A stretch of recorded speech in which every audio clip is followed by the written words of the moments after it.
bless us tremendously with her story. Miss Francisca Mandea is all the way from Zimbabwe. I've never had anyone from Zimbabwe. She is no longer there. She now hails from Canada, but I want to read a little bit about you, Francisca. First, let me say welcome and thank you so much for joining us here on Sensational Talks. Thank you, Catherine, for having me. Thank you. So I'm going to read just a bit of her bio, and then she's going to fill us in. She has done like fabulous and dynamic and sensational things all over the world. So we're just going to take a little drink right now. This is by the time she migrated from the tropical warm Zimbabwean sun to frigid Arctic Canada, Francisca Mandea had experienced gender injustice from her birth, childhood, and womanhood. She also knew repression, heartbreak, acute depression, and suicidal thoughts. The global empowerment powerhouse realized in her youth that the culture of silence needed to be countered by exercising her voice. She's built the exercising one's voice muscle over the years, and she writes, she speaks, she sings, she coaches, she plays an instrument, which she's going to bless us with. She trains individuals and groups. I just want to say before I turn it over, just give you a few of her credits or receipts that she's powerful, you guys. Francisca has impacted over 500,000 people through her social justice work in Africa and Canada. She has strengthened the capacity of over 40 non-governmental organizations to deliver transformative development results under the theme Education for Liberation in Africa, Bolivia, Colombia, and Nicaragua. She's made contributions in smashing patriarchy, promoting maternal health, and young people's leadership training in Africa and Canada. Francisca, welcome. Thank you, Catherine. Thank you so much for having me. I just would like for you to tell us just a little more who you are. Hi, Kishma. Thank you for joining. We have people joining us. I don't know if you can see the chat. Are you able to see it, Francisca? Not yet, but I see a sign that tells me, I think if people start talking, they might be writing in that chat box, kind of. Yeah. I'm able to see it. So I'll stop occasionally and acknowledge them. I want to thank Dr. Kishma George for joining us. She is coming from Delaware, sending us blessings. Miss Lady, why don't you just tell us who you are and what's making you sensational? Okay, Catherine, let me begin by greeting you because that is part of sharing who I am.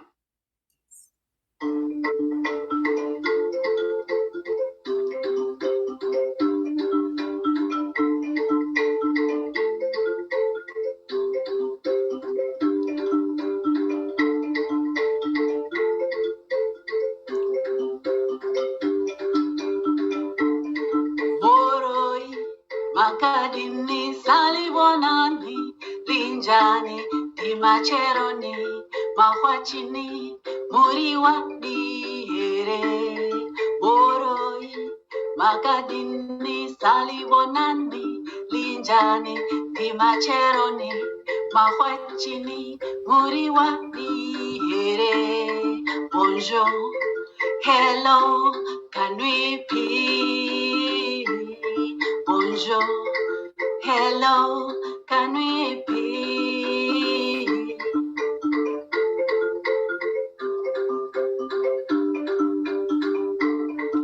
¿Cómo está?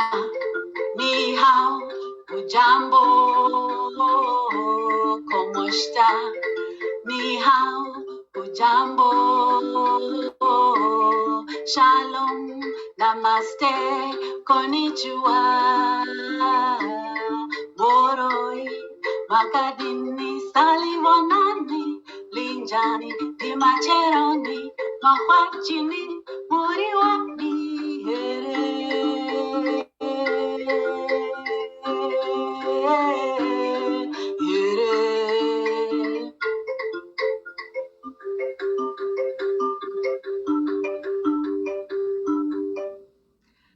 So, Cathrine. Thank you. I am a mbira player. This is the mbira. It's an African instrument, African thumb piano, they call it. And I am a storyteller. I am a mother to two beautiful and smart daughters pursuing their passions in clinical psychology and telecommunications, and a son who's a pilot, currently laid off, but he enjoys serving people. Yeah. I raised these three as equals in the home. I also call myself the daughter of light, Lucia, and fire, Ignatius. Those are my parents. I am the voice that refused to succumb to the culture of silence. I use my voice to empower the feminine and the masculine to exercise their voice and speak truth in the face of injustice so that they can define their own reality and live on their own terms. So that is who I am. And what's making me feel sensational? Go ahead. Mm-hmm. That is fire. I love that you say live on their own terms. And before we really get deep, I just want to ask, when you think about living on your own terms, what does that mean to you? What it means to me is I'm free to be myself, free to live at my highest potential without anybody defining who I am for me. I define who I am, what I do, when I do it, when I want to do it. And I live on purpose. So my life is not just about me. It's about me serving, but on my terms. I love that. I love that. And I think before we started, we had a little brief conversation and we talked about if everyone could just bring their own greatness, their own sensationalism to the world, like what kind of world would we have if everyone really woke up every morning and had as much conviction as I see in you right now about living on their own terms as opposed to being shaped by society's definition of who we are, society's definition of how we should play and how we should show up. I absolutely love that. And I commend you. I commend you for saying, one, that you want to live by your own terms, but living that. I mean, everything in your sentence, everything in that statement resonated with me as truth. So I commend you. Thank you. I thank you. I want to get quickly before we go off just into your book. So I see behind you your pop-up banner that's looking gorgeous. So you wrote a book called Mother, Behold Thy Son. Share with us what that book is about and why you chose that title. Okay, Cathrine.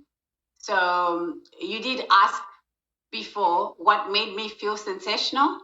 So I feel sensational because I am the best-selling author of Mother, Behold Thy Son.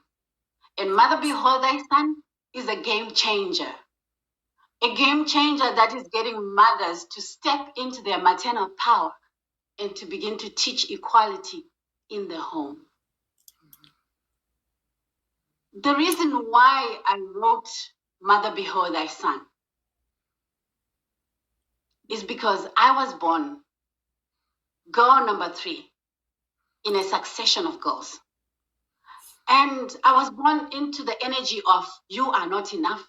You see, society tends to value boys more than it values girls.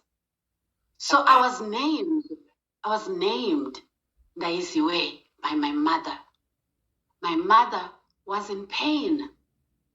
My mother was questioning, had I known that I would give birth to a girl child, because they expected an heir from my mother. Okay. So as a grown child, I was born into that energy of, you are not enough. And in primary school, I took punches from boys because I was smarter than some of them. In secondary school, a young man violated me, and my body temperature was rising, not out of desire, but out of fear. I could think nothing, I could say nothing, I could do nothing. I froze. And by keeping silent, I asked myself, did I give this young man permission to violate me? No, I was an innocent girl that day. I had not known a man that way. So I wrote, Mother, behold thy son, because I did not want my boy to be like any of those boys that violated me.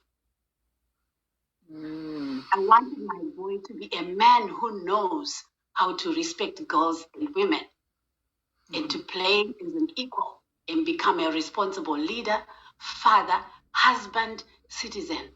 So as a mom, I was saying to myself, after this pain of being treated like a second-class citizen, after an abusive marriage, after my manager groping me at work, I have to tell the world that this is not right. This is painful for me. Just because I was born a girl, is it my fault? And so, when I was raising my son in my household, what spurred me to start exercising equality in my home was the love for my son and my desire for him to be a man of integrity and never to be like any of those people. Yeah. So yes, Cathrine, I'm full of passion. And I hope that it's not only my son. I wrote this book. It's for many sons the world over. You said a whole mouthful, and Yes. I heard a lot. Before I ask that question, I am going to say that our coach is online, Coach Sharia K. Jackson. Hey, Sharia, thanks for joining us. What I heard is that you were born and there was some disappointment because you were a girl versus being a boy. What I heard is that you were taken advantage of as a child. You were touched as a woman without permission. And yes, as a result of those things, you decided that it was time to own your voice. For many women, and I know many, and myself being included, there's a lot of women who do not speak out. There's a lot of women who don't share. There's a lot of women who don't feel like they're enough. At what point did you come to a place in your life where you decided it was time for you to speak up? And what would you say to those who are still holding those secrets? I will say I've always been vocal, and I've always known that what's happening to me, I don't like it. And I've always been known to be a fighter. So I will try and remember when I was fighting already. The book is another level of speaking. But I remember the boy who hit me when I was 9, and because I beat him in class, and he attacked me violently, shamed me in front of a whole crowd, like pulled up my dress, and I was so embarrassed, but I fought back and I beat him.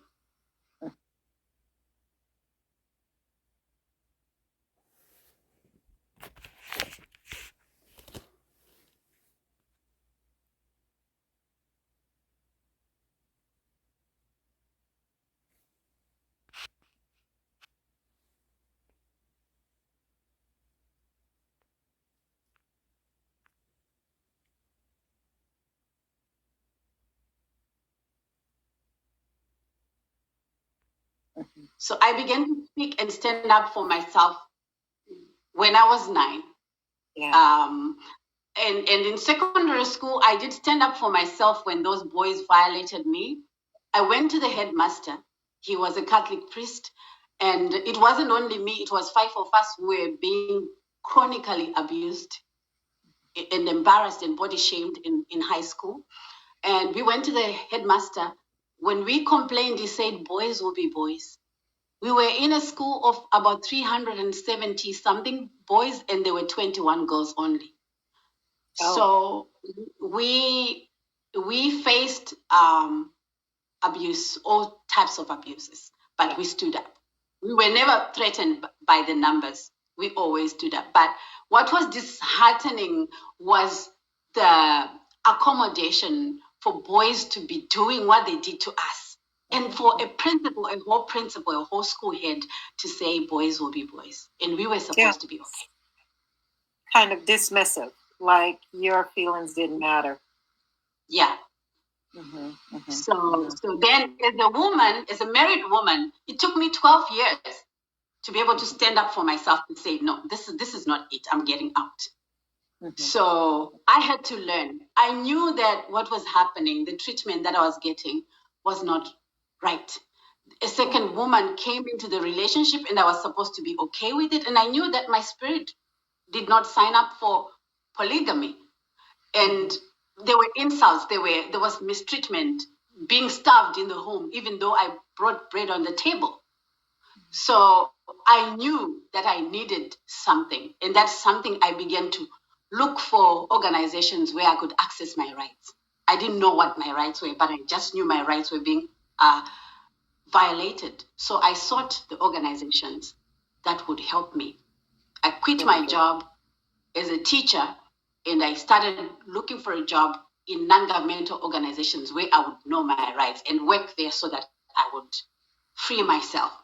So the year that I got into a non-governmental organization, I was a finance person. I was not a programs person then. I was doing accounting, but I just wanted to put my foot in there to know what I could do for myself to get out of where I was, the undesired relationship and turmoil that I was going through. So yes, my spirit knew that this was not right. And I knew that I did not know enough to get myself out. And so when I aligned myself with the right people, then that year when I joined the non-governmental organization is the year that I left my 12-year-old relationship. And I had to fight what society was telling me. A single mother is a prostitute. Mandela girls don't leave their husbands. They don't come back home. It's a disgrace. Stay in there no matter how hot it is. They say in my culture, hold the knife by the hand. It doesn't matter if it's cutting through your flesh. Just hold on and stay in your marriage. So for me, it was time out. So there's a lot of women who are very powerful in their own right. They hold titles in their workplaces, they run households, but they are willing to accept the mistreatment. Who, if I could just take you back to that place, as you look at yourself and imagine, had you stayed in that situation, had you stayed in that environment, what would not have happened for you in your life? Goodness me, a lot. I would never have sung. I would never have found my voice and used that instrument that you saw me play. And that instrument is so liberating. It's therapeutic. It healed me and my children. But if I had stayed in that marriage, then I would never have been free to pick up that instrument and find the magic in knowing who I am. That instrument defines me. It's my culture. It's a resource. I would never have been connected to my ancestors the way I am because I didn't have a voice in that home. It was like a married woman doesn't do this. I would never have worn trousers. Yeah, I would never have worn them. Just pants. Freely, pants. Yeah. At home we say trousers, we don't say pants. Yeah, so pants and shorts and the beach wear. I would never have worn that. So it sounds like something very simple or trivial, but for me, that's my freedom. I would never have been free, and I would never have come to Canada. I'm sure I would be HIV positive by now and probably dead. So this was a question of life and death, knowing that if I stay here, my children are not going to have a future because I was chronically stressed, chronically ill, diagnosed with ulcers. And when the doctors looked inside my body, they said, "Do you smoke?" I said, "No." "Do you drink?" "No." They said, "I've never seen such a bad stomach like yours." It was stress. I was gonna die. Yes. Stress. Yes. Yeah. I want to just acknowledge Willie Ann and Tara. Tara Hall is on.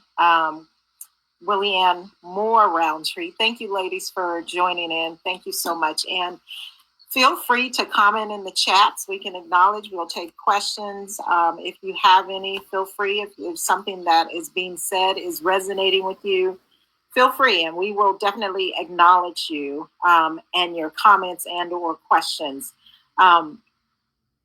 Francisca, I am listening to you, and I asked that question because I was hoping that you would answer it the way you did. I was hoping that you would truly speak to your now or newfound level of freedom. And it's something as simple as you said, as beachwear. I myself can't imagine not being able to wear what I want to wear, but that was your reality. So in you saying, I'm willing to walk away from this relationship, and you saying, I'm willing to suffer the ridicule that society will throw my way, I'm willing to do those things for my freedom. And as a result of you being willing to accept what you knew was going to come at you, you gained so much more. So much more. And I'm happy because you wouldn't be sitting with me. Yeah, most definitely. Most definitely. So I just want to talk a little bit. Let's shift back to the book now that we have a little more insight of who you are, where it came from, that passion that I talked about. You talk about patriarchy, and just in simple language, what is that patriarchy that you refer to, and how have you set out to dismantle it? Okay, so patriarchy, part of it I described when I talked about how it began with my birth, that I'm a girl and therefore I'm not enough. I have a brother that was born after me, child number 4, and his name was the pacifier, the one who gives peace. So at a very practical family level, in simple terms, that is patriarchy. It's telling me, the girl child, that I'm less important, less valuable than the boy. And it's a system, a societal system that gives power to men socially, economically, culturally, politically. Today happens to be Equal Pay Day, I'm told. And patriarchy makes men earn $1 while the woman earns 80 cents for the same job. Patriarchy is the system that justifies domestic violence and abuse.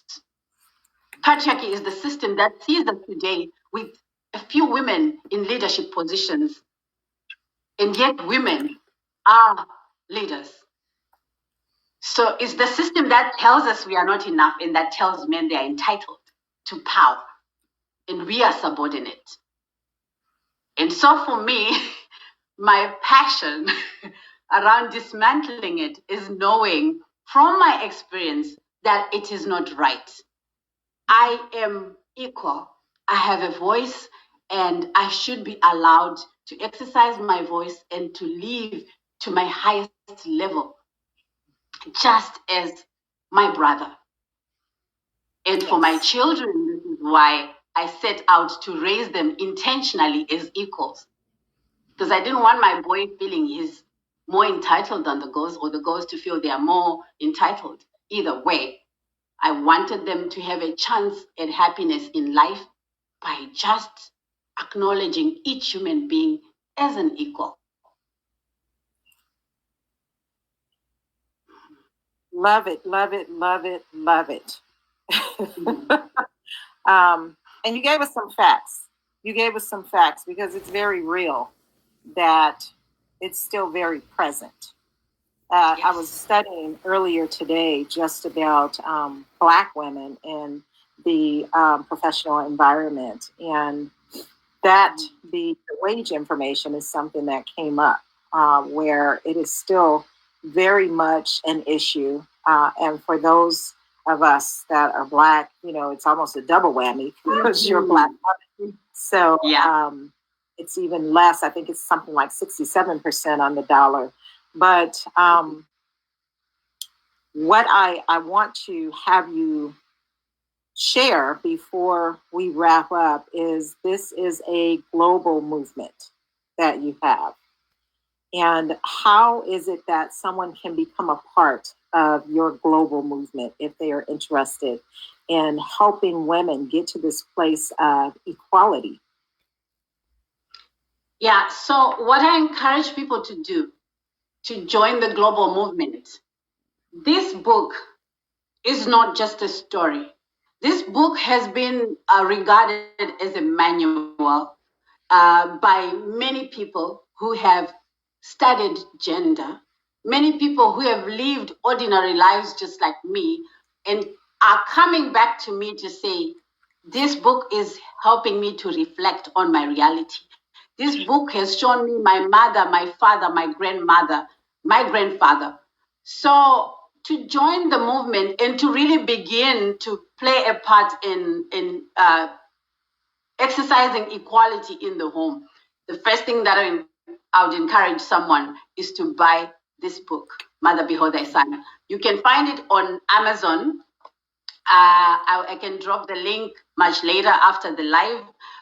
In this book, in chapter 17, what this book has done is to bring the global goal, sustainable development goal number 5, which is gender equality, at the global level, but bring it to the home, into the family.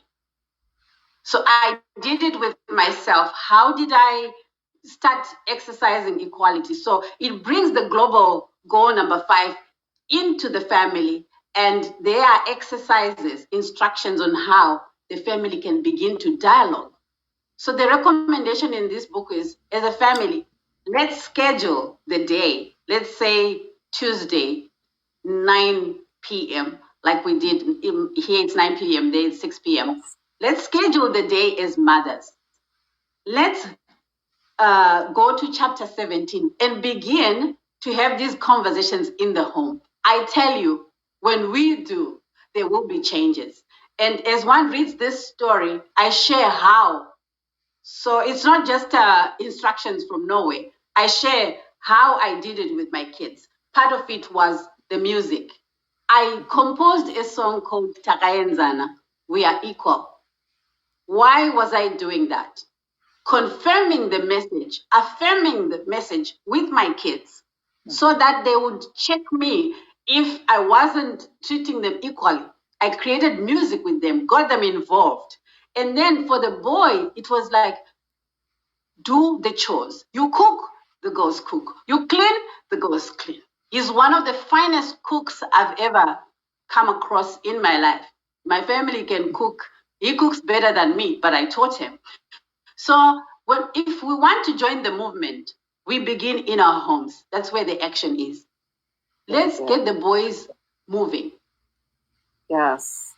The language, boys will be boys. Okay. Yeah, boys will be boys.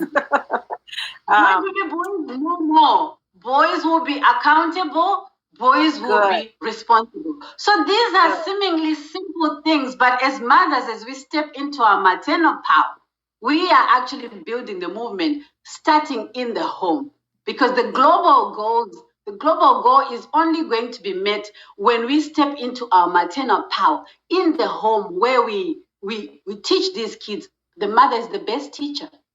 So we can talk global there, but it really should start local with us mothers. So as we do that together as a collective, intentionally using Mother Behold Thy Son, then yes, we can grow the movement and then hope to reach the 2030 goal of gender equality at a global level. Very good, very good. So pick up her book. You can get it on Amazon. I have put the title there along with her name and the correct spelling of her name. You can also connect with her on Facebook. One of the things, and we are over, so I'm going to rush through this, but one of the things or two things that really stood out for me in terms of why this is important. No more do women have to feel like they're not enough. No more do men have to feel like the world, they were God's gift to the world.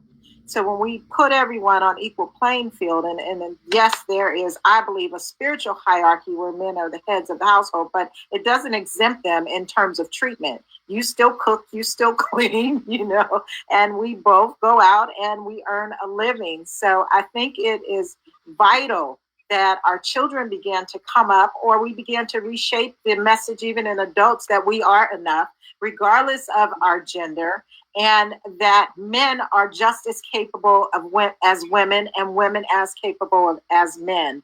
So just before we sign off, I saw some other people join in. I want to quickly acknowledge Madi Reed. Thank you so much. She says, this has been very eye-opening. My cousin is here. Hey, cousin. John Hawkins. Ayana, thank you, lady, for joining in. Tara says she has her book already. So I want to thank you so much for sharing with us. This has been truly eye-opening for me as well, not knowing much outside of U.S. culture. But then also just the shift in thinking, while as I've always believed that men and women are equal, to actually have a movement to change the thinking of not only Western culture in the world. I love that. I love that. So I thank you for being here. And just as we sign off, I want to thank everyone who stayed on. I thank those who will watch the replay, those who are on replay. Feel free to type in the chat any comments or questions you may have. We will get back to you. This is and has been Sensational Talks. We meet up every other Tuesday, so 2 weeks from today, where we meet and sit with women just like Francisca, who has had challenges in life, but despite those challenges, are determined to achieve their dreams and their goals. As we sign off, I simply want to remind you that in this life, we get to choose to live a sensational life. Peace and blessings. Thank you so much.